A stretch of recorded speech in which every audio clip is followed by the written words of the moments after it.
여러분, 성범죄 수사에서 핸드폰은 나에게 가장 무서운 적이 될 수도 있지만 반대로 유일한 아군이 될 수도 있습니다.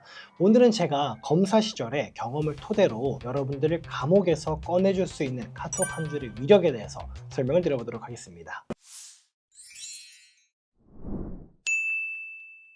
네, 여러분 안녕하십니까? 검사 출신 형사전문 변호사 법무법인 A파트의 용성호 변호사입니다. 성관계 후에 상대방이 갑자기 입장을 돌변하면서 준강간이다, 강간이다 라고 하면서 고소하는 경우들이 많이 있습니다. 많은 피고소인분들은 난 떳떳해 라고 말씀을 하시면서 변호사도 없이 경찰 가서 조사받고 오시고 거기서도 상대방 동의가 분명히 있었습니다. 이러한 평가들을 많이 늘어놓고 오시는데 이게 바로 사건이 망가져가는 시작점입니다. 특히 많은 분들의 가장 큰 잘못이 뭐냐면요, 아니 그렇게 싫었으면 상대방은 소리를 질렀거나 발로 차내거나 할 수 있었을 텐데 그렇게 격렬하게 저항하지 않았습니다.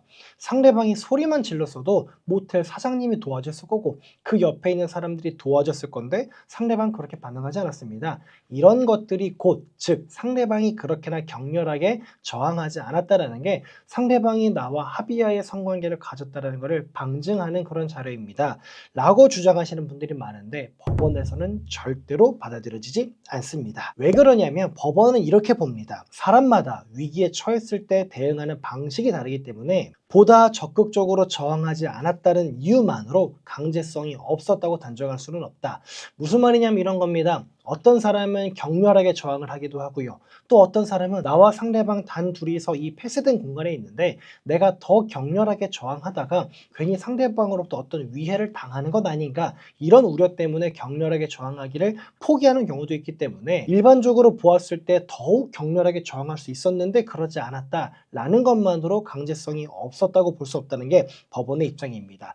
즉 피해자가 통상적으로 보여야 되는 모습을 보이지 않았습니다 라는 주장은 무죄를 받을 수가 없고, 이거에 대해서 법원은 뭐라고 하냐, 피해자에게 피해자다움을 요구하지 말아라 라고 얘기를 하고 있습니다. 하지만 이런 주장이 통하는 경우가 있습니다. 즉 이런 내용들은 피해자답지 않지 않습니까? 이런 주장이 통하는 경우가 있는데요, 그게 바로 성관계 전후의 정황입니다. 오늘은 제가 성관계 이후의 정황으로 무죄를 받은 사례 두 가지를 한번 가져봤습니다. 첫 번째 사례는 뭐냐면요, 피해자가 만취한 상태에서 완전 의식도 없이 이제 피고인의 어깨에 들쳐맨 상태로 모텔 객실에 들어가는 CCTV 영상이 있습니다. 그리고 피해자가 어제 나 성폭행한 거 아니야? 라고 따져 묻자 피고인이 미안해 라고 사과한 카톡이 있습니다. 이 두 가지를 보면 준강간한 게 너무나 명확해 보이지만 그럼에도 불구하고 그 성관계 이후의 정황 때문에 무죄가 선고됐습니다. 자, 그게 뭐냐면요, 피해자는 자신이 잠든 사이에 원하지 않은 성관계가 있었다라는 걸요 잠에서 깬 다음에 피고인으로부터 전해 들었습니다. 그런 다음에도 그 즉시 이의를 제기하고 지금 뭐 하는 거야? 라고 하면서 그 자리에서 곧바로 퇴거를 하는 게 아니라 오히려 그 새벽 시간에 깼는데 오전 시간까지도 옷을 입지 않은 나체 상태로 피고인과 더 잠을 잤고 그 원룸에서 아침에 일어나서 피고인과 더 대화를 나누다가 나왔습니다.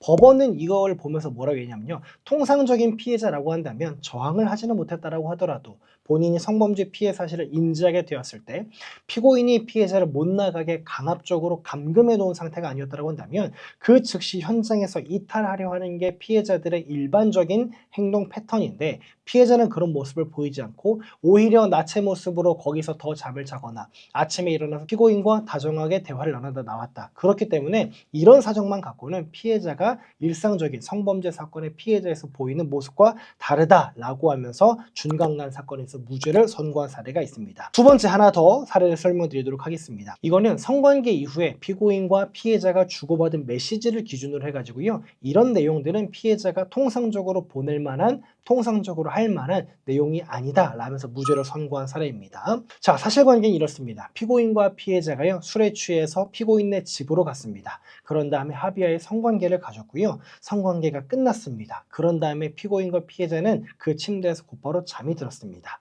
그러고 나서 오후쯤에 피해자가 먼저 일어났는데 피고인에게 내가 여기서 왜 이러고 있는 거야 라고 하면서 그 상황들에 대해서 따져 물었습니다. 그러다가 피해자가 피고인을 피고인한테 뭐라고 얘기하냐면요. 나 음료수 좀 갖다 줘 라고 합니다. 그러니까 피고인이 냉장고에서 음료수를 갖다가 피해자에게 줬습니다. 그런 다음에 피고인과 피해자는 식탁에 함께 앉아 오랜 시간 대화를 하기도 했고요. 그런 도중에 그 피고인과 피해자를 동시에 알고 있는 그 지인한테서 연락이 와가지고 피고인과 피해자와 지인이 그 같은 날 저녁에 다시 만나서 술을 마시고 음식을 먹고 했습니다. 그 이후에도 피고인과 피해자는 지속적으로 만나서 술을 먹거나 같이 음식을 먹는 등 이런 친밀한 관계를 유지해 왔고, 그리고 피해자는 피고인한테 친근한 내용의 메시지를 서로 보내기도 했습니다. 이런 상황들을 살펴봤을 때 법원이 뭐라고 했냐, 준강간 범죄를 당하였고 그 사실을 충분히 인식하고 있는 피해자가 통상적으로 할 만한 행동으로 보기 어렵다라는 이유로 준강간 사건에 있어서 무죄를 선고했습니다.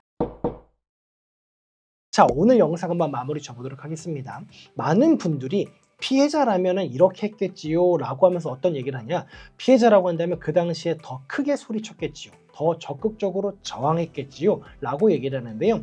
그 성관계 당시에 있었던 사정을 갖고 와가지고 피해자라면 이랬어야지요 라고 얘기하는 건 법원에서 받아주지 않습니다. 하지만 성관계 그 이후에 피고인과 피해자가 주고받은 카카오톡 대화 내용이 있다고 한다면, 성관계 이후에 피고인과 피해자가 서로 간에 더 대화를 나누거나 친밀한 관계를 유지한 그런 정황이 있다고 한다면, 그 성관계 이후의 정황을 가지고서는 이런 사실관계들은 피해자가 통상적으로 보일 법한 언행이 아니다 라고 하면서 무죄를 선고한 사례가 많이 있습니다. 그러니까 만약에 여러분께서 합의에 의한 성관계 이후에 강간 또는 준강간으로 고소를 당했다고 한다면, 내가 그 이후에 상대방과 주고받은 카톡 내용, 전화 내용, 상대방과 만났던 내역들이 있는지를 확인하셔가지고 그 사후적인 증거들, 정황 증거를 가지고요, 성범죄 사건에 있어서 무혐의를 받으시기 바랍니다. 오늘 영상 보시고요, 궁금한 점 있으시면 댓글 남겨주시기 바랍니다. 감사합니다.